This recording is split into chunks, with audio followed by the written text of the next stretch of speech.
Anyway, so today something a little bit lighter, but I think equally substantial. Popular art meets high art. And if Jackson Pollock and Willem de Kooning caused controversy when they appeared on the scene in the 1950s, that was nothing compared to what happened when Andy Warhol and Roy Lichtenstein appeared on the art scene in the 1960s.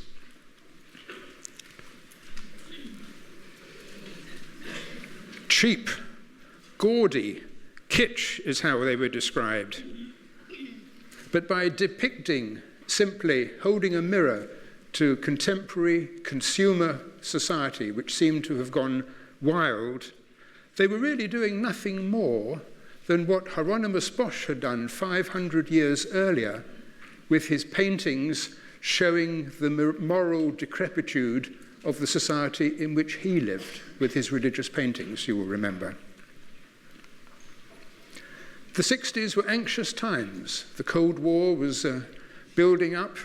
Opposing powers were building weapons of ever-increasing destructive power. And the youth of the country, and in fact the youth of the world, responded in a curious way.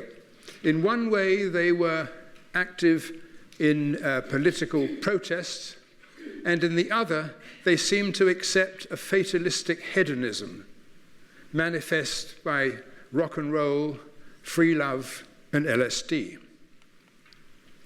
It was interestingly the British artist Richard Hamilton, here on the left, who first put his finger on the spirit of the times and consumerism.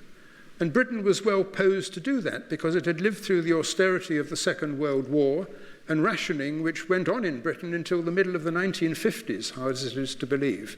And then the gates opened. And here he's done a very small collage depicting this consumerism that had overtaken conservative Britain.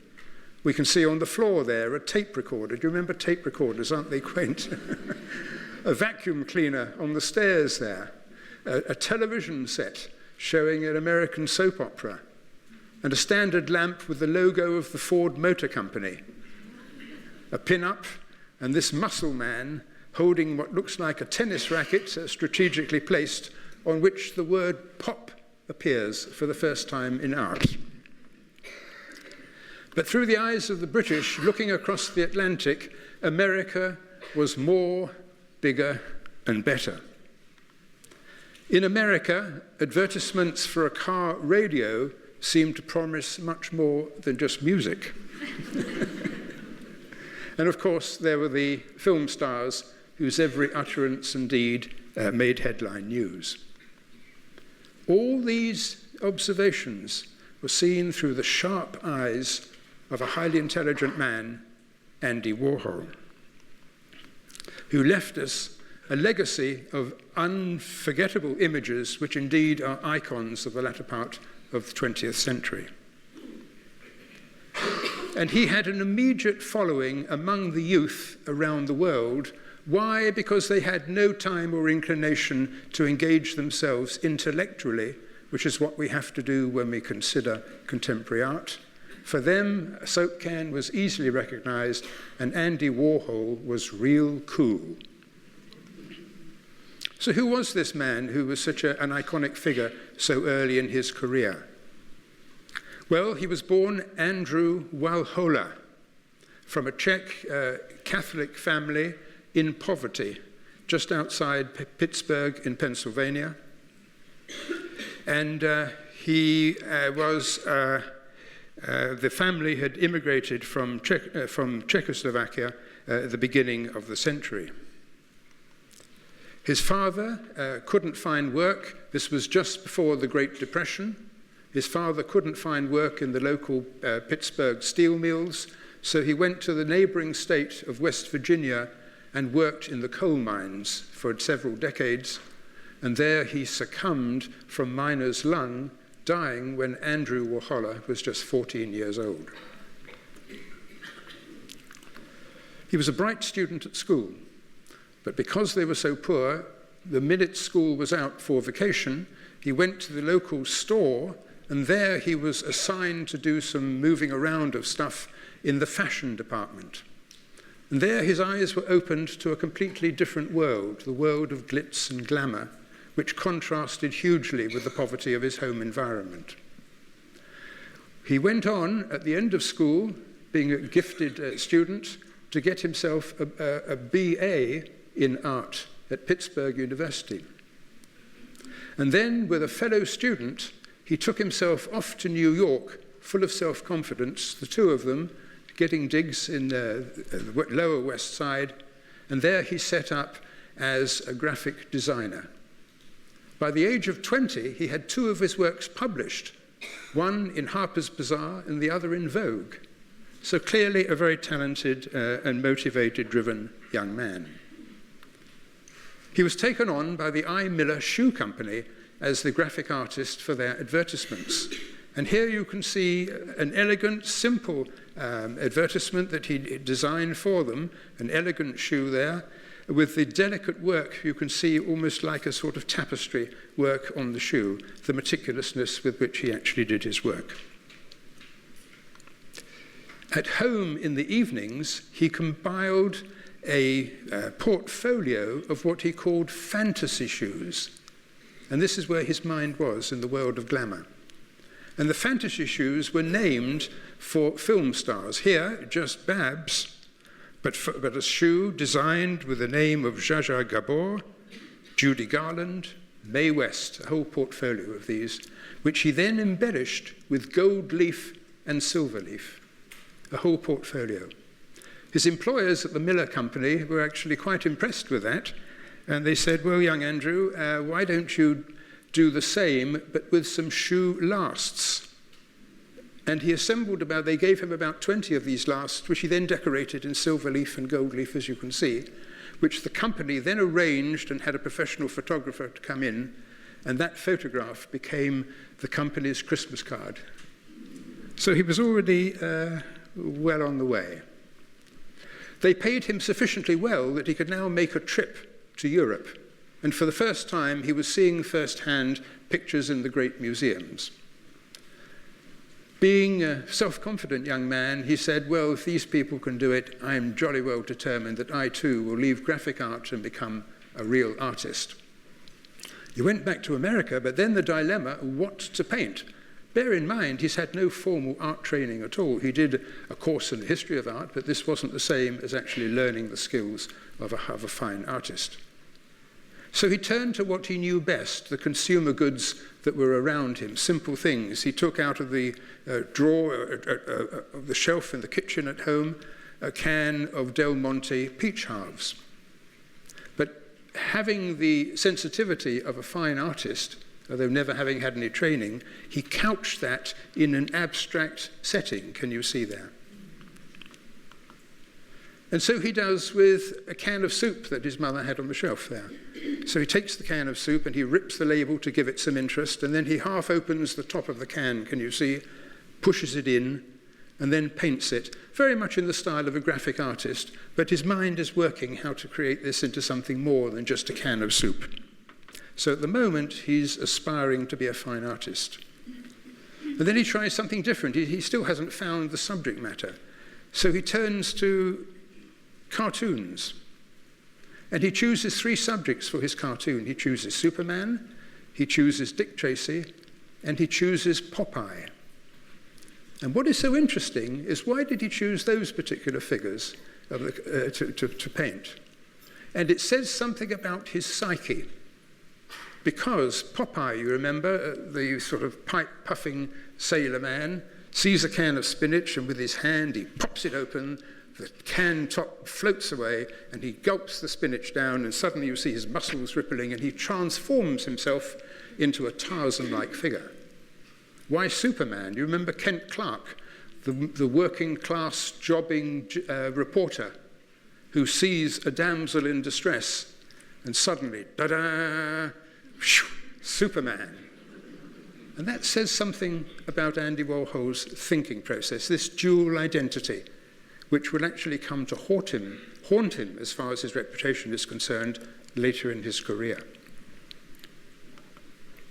That same cartoon, you can see at the back there. Can you see? He was commissioned, his reputation was such that the very upmarket department store, Bonwit Teller, on 57th Avenue in Midtown Manhattan, commissioned him to do a shop window. And there you can see at the back there that same Superman cartoon, together with some other graphic work that he was playing with, trying to find his identity. And he was earning his living doing graphic work for commercial companies at this stage. Now he looks around again. He's very much immersed in the graphic world, but wants to be more than just a graphic artist. And although he had no formal art training, he did take the trouble to learn a little bit about art history and came across Edgar Digger. And Edgar Digger made many contributions to art in the 19th century, but one of them was to portray the subject that he was painting slightly off-center. So much so that some of the subject might actually be out of the field. And the object that was going through Degas' mind was this gives it a sort of vitality and engages the interest of the viewer, not just looking at a flat, nice 4x4, nicely framed picture, but there's something going on outside. It engages you and involves you. And he uses Degas' device here with Coca-Cola. He paints this in his spare time, just to try to feel his way with art. 7 feet tall. Can you imagine? 7 foot tall bottle of Coca-Cola, and there's Coca-Cola. Stops. Gets you interested. So his thinking is a thinking artist. Coca-Cola, you remember, was invented in the 1880s as a tonic. But by the time we get to the early 1900s, the marketing was such that what Coca-Cola gave you was not a refreshing drink, but gave you elegance and refinement. And as a marketing man, Warhol realized just how important image was. But then he looked around at Coca-Cola by the 1950s, when he was growing up, 1960s when he was starting to be productive. Coca-Cola's marketing was such that it was now mass-produced, the most drunk beverage in the world in the 1950s. And he looked, and he knew that this image of elegance and refinement was all bunkum. And he knew jolly well that the marketing of Coca-Cola had nothing to do with the fact that it was simply sugar water with a bit of gas colouring and flavouring thrown in. Yet, it was mass-produced for the consumption of the masses. So why not render it as it is? Not a drink of refinement, but just supermarket shelves full of Coca-Cola, 210 bottles of Coca-Cola on the shelf. And as an extra little twist, mass-produced for the masses, he produces the image in a mass-produced way of silkscreen printing, so he can churn out image after image after image to reinforce the point that this is what consumerism is doing to society in the 1960s. And so it is with Campbell's soup. He starts off with that torn label, then he assembles them, 8 on a screen, and then 64, and then 200. The same thing, repetition, mass production, millions of cans of Campbell's soup produced every year, consumed by the masses, printed by the mass production technique of silkscreen printing. Clever. He was asked, why Campbell's soup? And he said in a sort of slightly languid way, well, I used to drink it. The same every lunch, every day, for 20 years, I guess. The same thing over and over again. And then there was glamour. So he was aware of consumer society, but he was also harking back to his school days. You remember when he was in the store, rearranging things in the fashion department and living in this sort of fantasy world, and his fantasy shoes. Glamour was something that burnt inside him, and he had an affinity for this. And of course, the glamour was epitomized by the film stars, and then the beautiful and talented Elizabeth Taylor, of course. But it was with Marilyn Monroe that he had a most curious relationship. It was almost an obsession with him. It wasn't just the glamour. It was the fact that she was a working class girl, Norma Jean Baker, working in a factory, like his father was working in a coal mine. He came from a working class background. There was a sort of bond between them. She had changed her name to Marilyn Monroe, changed her image, in the same way that Andrew Walhalla had signed his portfolio of the glamour shoes, Andy Warhol. So there was a bond between them, and she became an obsession for him. He was an observant Catholic all his life, and here he portrays Marilyn Monroe as a Byzantine icon on a large 7-foot image. But instead of the Madonna, he places her image, the image he uses is a stock photo sent out for publicity purposes by her studio, which has been artificially colored in a gaudy manner like this. So here is the icon, who is in fact a gaudy fiction, a creation. And here, this is a single work that he produced by silkscreen method.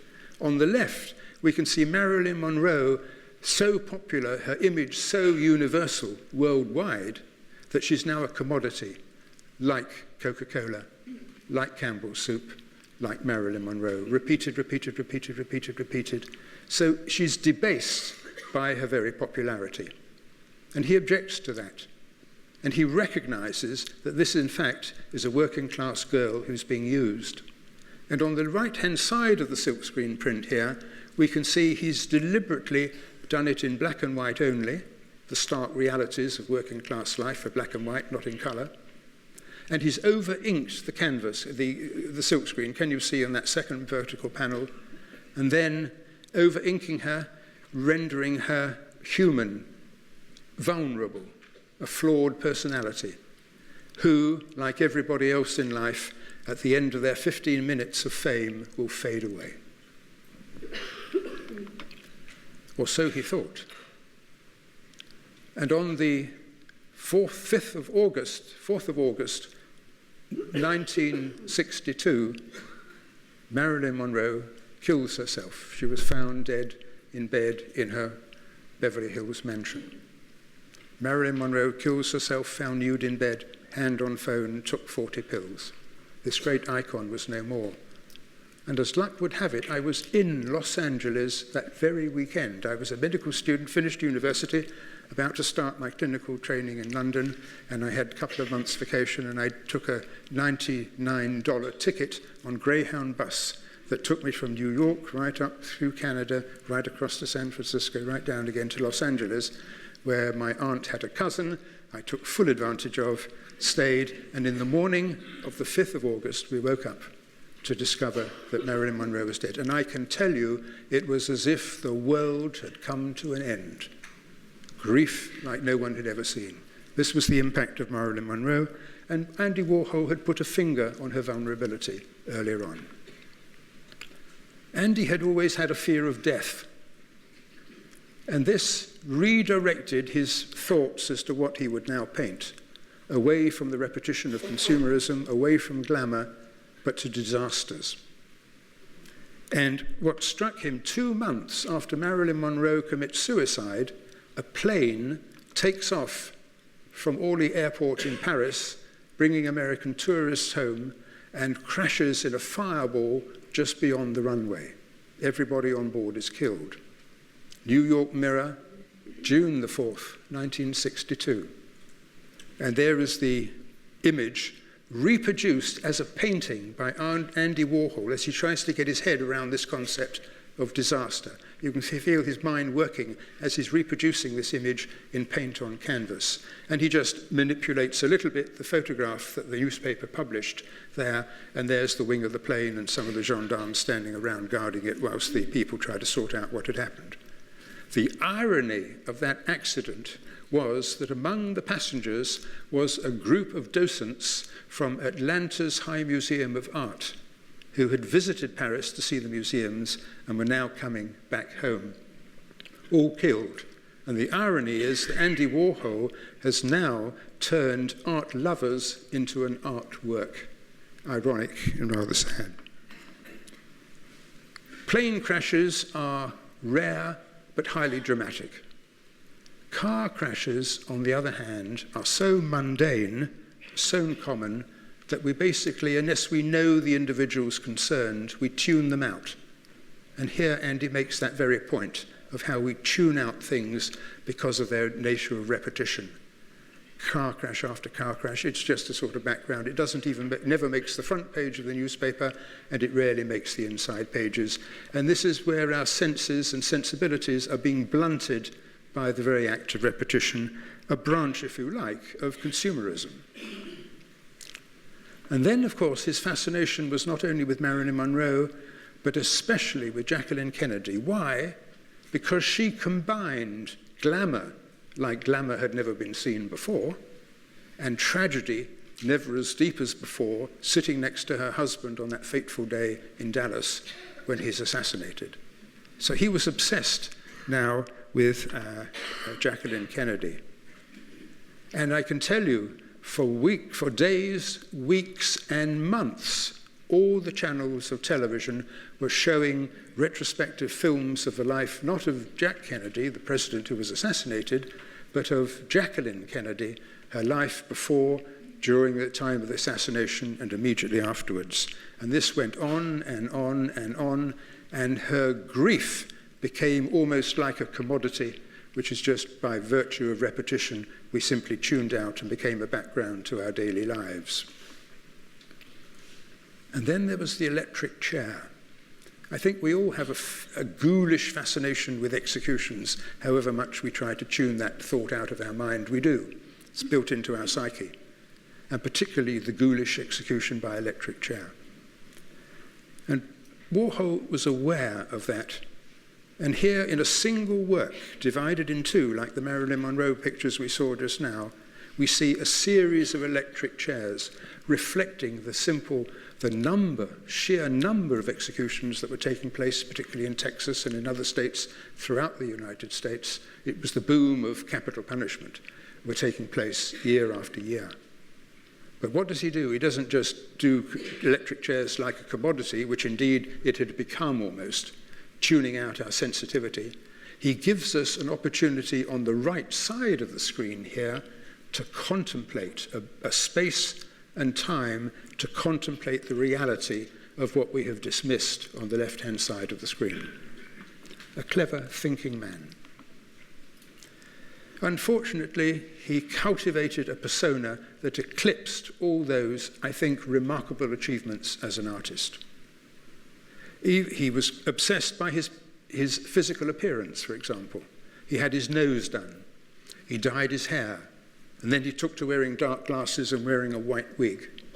And his personality had changed. It was an affectation, but it had changed. He had developed a sort of remote, otherworldly aspect. And even his friends found him almost vacuous.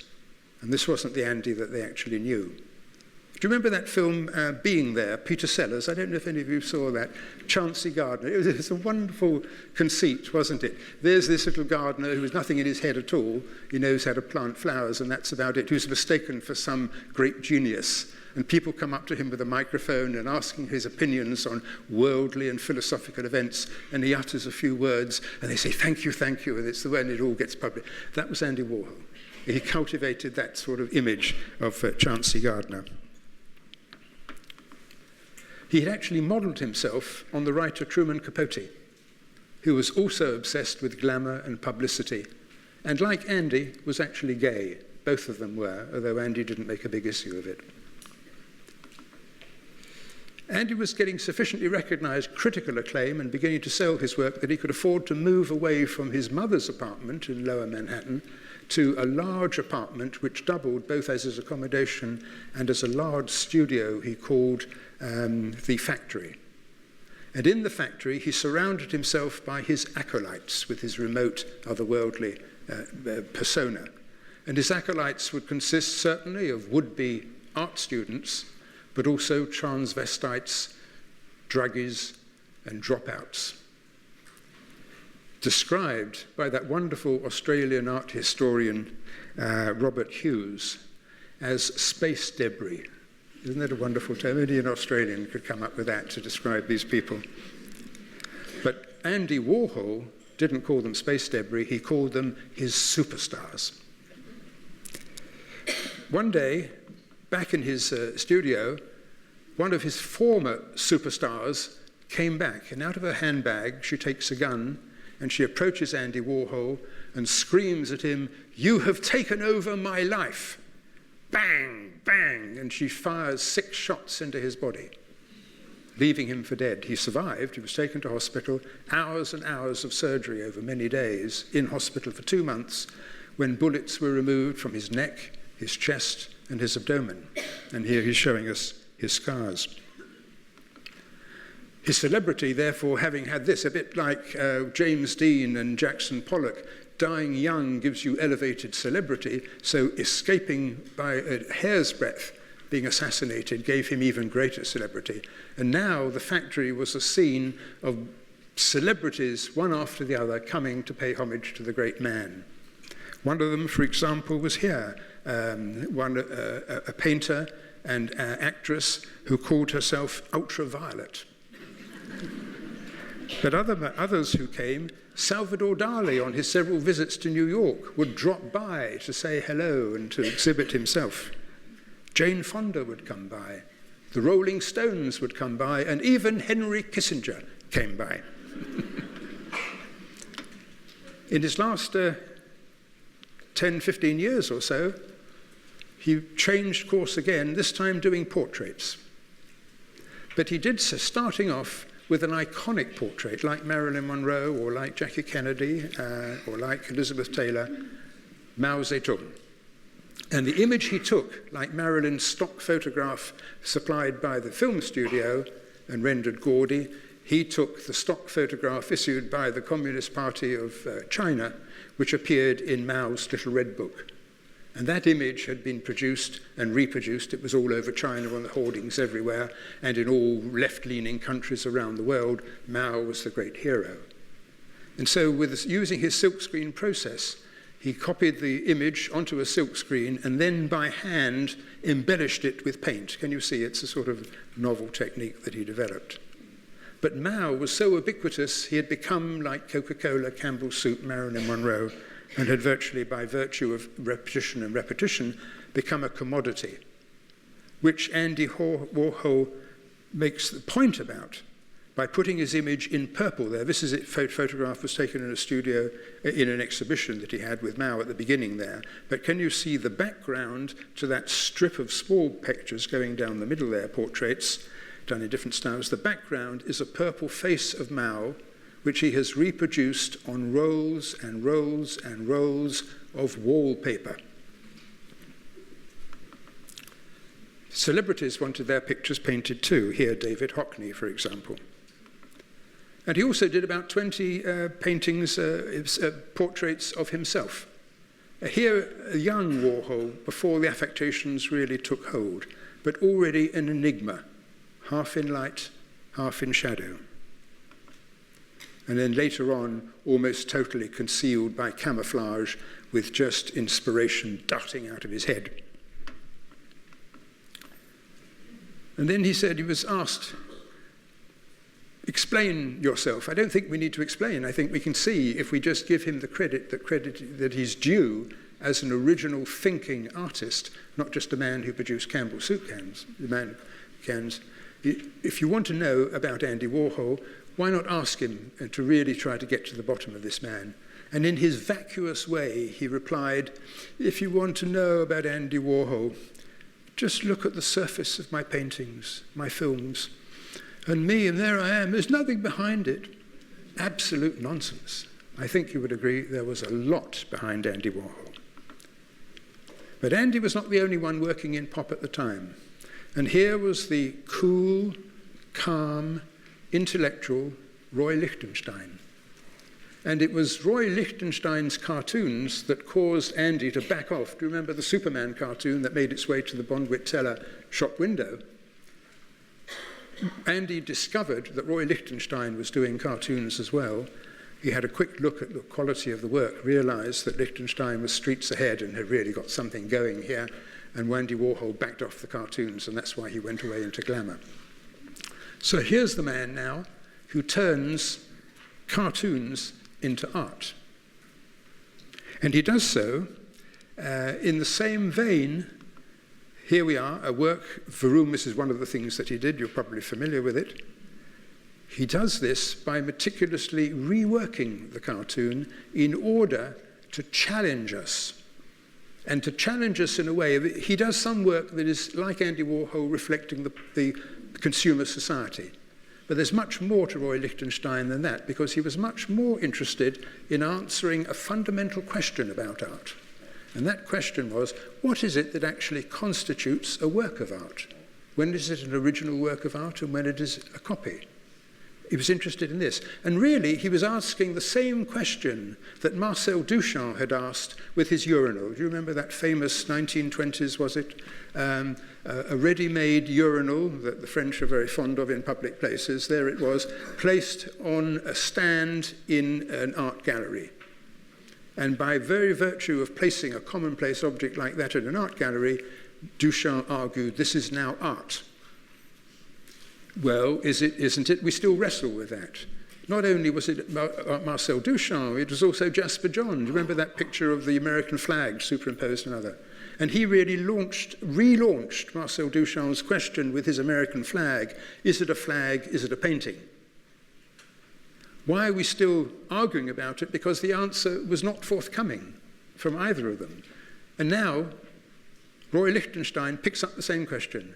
Is it art? Is it a painting? Is it an original? Is it a copy? So the answer wasn't forthcoming, so he was perfectly entitled to re-examine that question.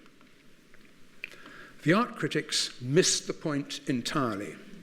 He was simply dismissed as, oh, one of those new vulgarians.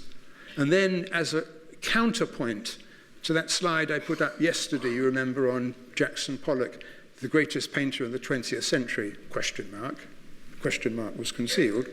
Now it's turned on its head. Clearly, this man, Roy Lichtenstein, is the worst artist in the world, by the same people who asked that original question of Pollock. What they had missed, of course, was the whole point of what Roy Lichtenstein's all about, which I will go through and explain, not explain, but present to you, and I think you'll see where he was coming from.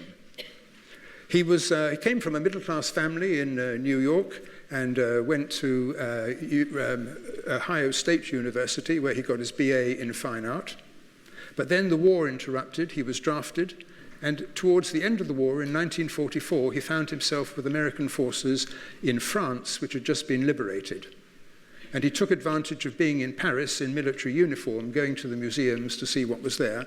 And there, of course, he came across Picasso's famous painting here of Gertrude Stein. Roy Lichtenstein had a sort of impish, irreverent sense of humor. He was a quiet, modest man, but he had underneath a sort of glint in his eye and a glint in his thinking process here. And so he looked at that, and he sat down like all art students do in front of it with his easel and whatever it was. And he says, well, I think I can improve on that, he thought to himself. And here is Gertrude Stein now, not so he's doing a copy, he calls it Portrait of a Man, but he says, I can do a couple of things to make this a much more interesting painting. And he does, there we are, the Gertrude Stein sort of image there, but what he's done, he's lowered the floor, he's painted the wall at the back instead of the same brown as the subject, bright yellow, and simplified the clothing to give him sort of blocks of colour. And so this is his sort of aesthetic approach, I suppose, to art. And now for the fun of it, he finds an advertisement here for Mount Airy Lodge, Pennsylvania. And there's the advertisement to demonstrate it's a year-round resort with a bathing beauty holding her ball up there.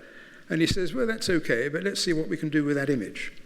And on the right, you can see what he's done with it. The same concept, simplifying, enlarging, zooming into what matters, getting rid of all extraneous detail, bold blocks of colour. And there we are, tilting her head very slightly. Do you see? Little tiny changes, letting her hair flow with the wind. A much more alive image. So you can see where he's coming from. Meanwhile, he had to earn a living. He took a job at Ohio State after graduating after the war. He went back and he was employed as a part-time lecturer in art. But in order to supplement his meager academic salary as a part-time faculty, he did some commercial work. And here, for example, is a very striking piece of commercial work he did for a tire company. He then went on, moved to Rutgers University, thinking he would spend his career as an academic art historian. And in Rutgers University, he had to give courses of lectures every day. And now we know that his lecture notes were full of doodles. There were doodles of Disney characters, particularly here, Donald Duck, for example. And what that's telling us is basically his heart wasn't in academia. And so he, like, you've all done this, most of us are grandparents at this stage, I guess, but you remember the joy of reading bedtime stories to your children. And so Roy Lichtenstein did exactly the same, and he took out from the bookshelf there one of his child's golden books, opens the page, and there's this lovely illustration. And the story goes on. First they went fishing at Catfish Cove. "Look, Mickey," cried Donald, "I've hooked a big one." "Land it," laughed Mickey, "and you can have it fried for lunch." Donald not realizing, of course, that he'd snared the back of his coattails. There we are. So Roy looks at that picture and he says, well, let's see what I can do with it, in his usual way. And this is what he did with it. Same thing. Simplify, magnify, get rid of extraneous detail, bold, simple colors. "Look, Mickey, I've hooked a big one. You don't need to know anything else. There we are. It's all there." And now what he does is something interesting. He says, well, let me just play with this a little bit to see what I can do. And he takes a stiff brush, which he dips in some brownish paint, little tiny wiry brush. And then he brushes the cheeks of Mickey, can you see, there, and the whites of Donald's eyes, to give it a little bit of extra depth. And then he says, well, I'm going to give up academia. I think I can run with this. I've just got a feeling that this might work. And so he turns for inspiration, realizing that the Disney characters really have got a sort of limited lifespan, as it were. And he turns now to comic books. Two sorts of comic books, war comics about men, and of course the adult romances about women. And he comes across this, Run for Love, with a lot of text, and here's this girl there with tears in her eyes in the water there, and there's her boyfriend. They've obviously had a row, and I think if you take your girlfriend out for a sail and you overturn the boat, there's probably grounds for a row. But there he is, clinging to the boat. And so Roy looks at that and says, again, let's see what we can do with it. And this is what he does with it. One of the great iconic paintings, I think, of the 20th century.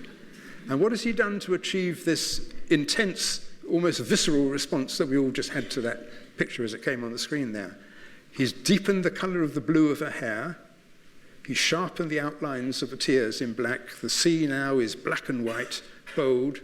We don't need Brad, because all the information about Brad is in that thought balloon there. I don't care. I'd rather sink than call Brad for help. And doesn't that tell the whole story of their relationship? And no doubt it has the same visual impact for me as Hokusai's Great Wave. And I would suspect that, knowing he was an art historian, Roy felt the same way. His women, of course, were not usually blue-haired or brunettes, but they were usually blonde. They were always beautiful and always emotionally challenged. Here, "Oh, Jeff, I love you too, but..." And now he's looking for a technique to make these things. He's onto something. He's not quite sure where he's going with it, but he's onto something. And now, in order to make the visual side of it more attractive, he turns to a technique developed by Benjamin Day. Benjamin Day was the son of the proprietor of the New York Sun newspaper, working in the 1880s, who invented a series of perforated screens incorporated into the printing press, so as the ink squirted through to produce the newsprint, it squirted through grids of various gradations of fineness in order to produce shadowing in black and white photographs. It was a major advance in the history of printing. And so now, in order to give his pictures more depth, Roy adapts Benjamin Day's spots, which are known colloquially now as Ben Day spots, after their inventor. And he takes a toothbrush with some paint and gets some commercially produced grids like that, like stencils of varying sizes, and then puts the paint through that in order to get a stippled background. And so that becomes incorporated, and now you can see how it begins to work. Here he's got another one of these romances where the poor girl doesn't know what day it is. "We rose up slowly, as if we didn't belong to the outside world any longer, like swimmers in a shadowy dream who didn't need to breathe. And isn't that exactly what, I mean, he brings life to this complete nonsensical scenario. But there it is, and he's done it with the use of these Ben-Day dots that he's done by hand. Can you see the background, the stippling of the face there in pink, and then slightly different dots there and there. And so you can actually now see the light filtering through the top of the sea as exactly as you and I would know if we go into the water. So he's working on this, trying to develop it, and now we begin to see what he's really all about. He's trying to make an original painting, which this is borrowed from a printed painting. So we start with printed painting, a printed work in a comic, which we would call low art, I suppose. By manipulating it, he turns it into high art. But by putting the Ben-Day dots on, making it look as though it's been printed, he's now teasing us and rendering it back as low art again. And this is the key to Roy Lichtenstein. This push and pull between real art and reproduction, which is real, which is back to Marcel Duchamp, back to Jasper Johns, same question. And now we begin to see that coming through. His most famous painting, of course, is Wham, which we'll see in just a second. And this, I came across, is actually one of his preliminary sketches for this painting, which is probably his most iconic picture of all. And there it is, wham. I press the fire control, and ahead of me, rockets blaze through the sky. Wham!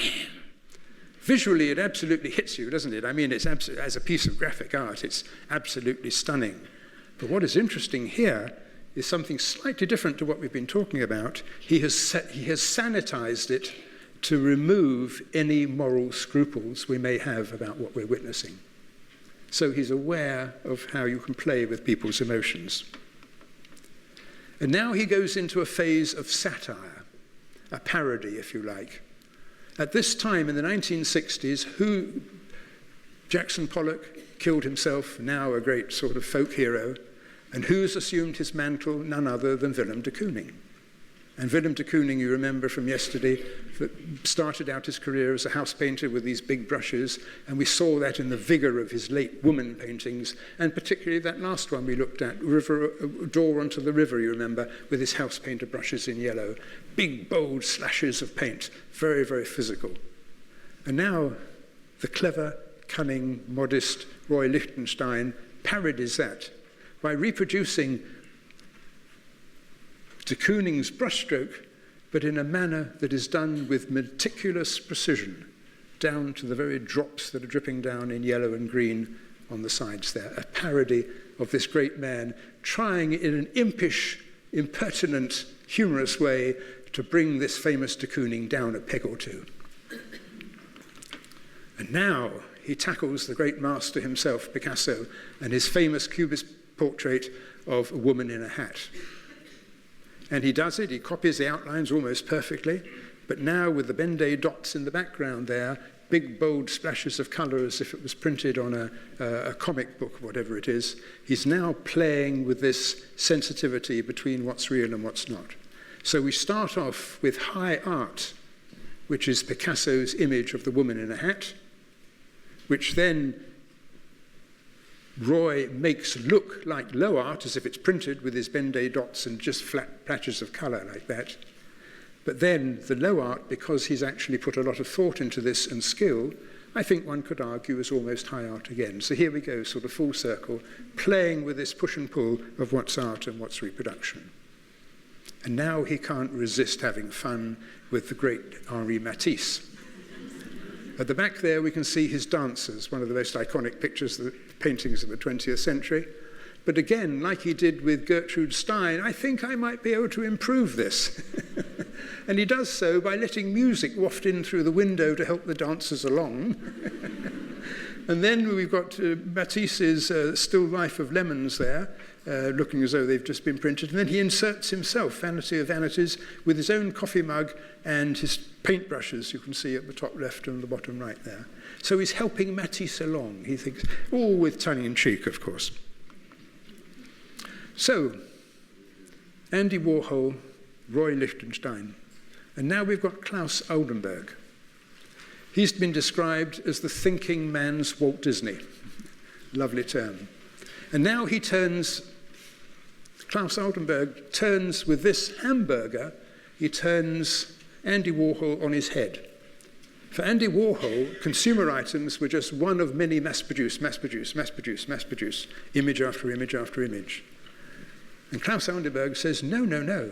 The hamburger is such an iconic factor of life, particularly in North America, that let's make a hamburger 7 feet wide, put it in the center of a gallery with nothing else, and allowing the visitors to walk around it and take in its every detail. And is he saying here, here's a hamburger getting bigger and bigger and bigger, taking over the world? The same idea as Andy Warhol, but in the sort of inverted version of that. What about this? 45 feet tall, clothes pig. And he has it constructed and mounted in a set of office buildings. Why? Well, he doesn't say. It's up to us. Is it perhaps a statement about women in the workplace? Valid point of view. Or is it his statement that the mundane is now marching on to take over the world? I don't know. But this is the whole play of conceptual art. There is a danger, of course, that conceptual art drifts off into kitsch. And what is kitsch? Well, difficult to define, but I think it would be fair to say kitsch plays with the emotions, whereas art challenges the emotions. And if you accept that simple definition of kitsch, you can see difficult to call this teapot and cub art. So I think we would say that would be an example of kitsch.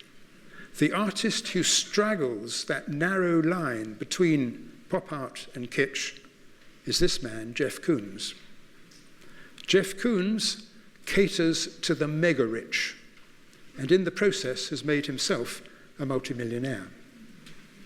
He started life as a stockbroker in New York. With his big smile and handshake to match, he discovered he was a good salesman. And so he sells his artwork. People queue up now to pay hundreds of thousands or millions of dollars for whatever he produces. What does he produce? Here we are, an over-life-sized Michael Jackson, gilded with his pet chimpanzee Bubbles, wearing identical band suits, as you can see, festooned with flowers.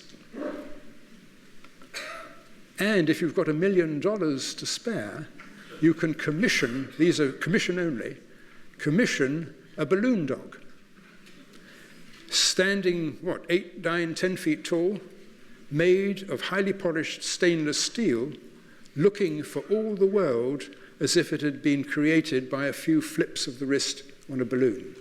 So, clever concept. Why did he do this? Is this kitsch? Or is this a clever statement about the state of the art market in the last decades of the 20th century? Don't know. It didn't really concern him because for $1 million it didn't really matter what the answer was. Pop art was not just confined to North America. International pop art took off as well, but in the international realm, it very often had a political aspect to it. And here we can see a work by the Argentinian artist Leon Ferrari. Pretty powerful, I think you agree, an American fighter bomber with a Christ figure nailed to it. His statement, I think, about American military adventurism. And here, next door in Brazil, the artist Ildo Morales. Her artwork in conceptual art consists simply of 3 Coca-Cola bottles, one full, one half empty, and one completely empty. What is she trying to say? To my mind, she's saying this is the waning influence of America in the world. Very simple concept. This is conceptual art. Different ways of... It's all intellectual. It's all in the mind, but you've got to have the key to get in there. Often the key is not forthcoming, but you have to sort of work it out for yourself. But at least it arrests you. And if you go to an exhibition and they just have 3 Coca-Cola bottles there, you'll walk right past. Stop. Just pause, and then you can get into it. then the question is pop art really art? Well, to answer that question, you have to answer the question with another question. There's that lovely Jewish story. Do you know why do Jewish people always answer questions with another question, to which the answer is, why not? So here we are again. Is pop art really art? And the answer to that, you've got to define art. And as we're going to go off to lunch shortly, I won't burden you with a discussion on how do you define art, because it goes on for 6 hours, and if you put 10 art historians in a room, you end up with 30 different interpretations. But I would argue it has to contain one core element, however you choose to define art. And that core element has to be that art has to be something that enables us to transcend, go beyond our everyday experience of the world. And I think that's fair. As you think about it, I was at dinner last night with an art historian, and I raised that question. And whichever way you look at it, it comes back to this same concept. And it's got to transcend our everyday experience of the world. And I think if we just look back to what we've been talking about for the last 50 minutes or so, Andy Warhol's view of consumerism, of celebrity, of tragedy, of disasters, the questioning, the wrestling with the question of Roy Lichtenstein, what is art, what is reproduction, what is art? I think if you say that this carries us out beyond the immediacy of the work itself, pop art really is art. Well, thank you for your patience.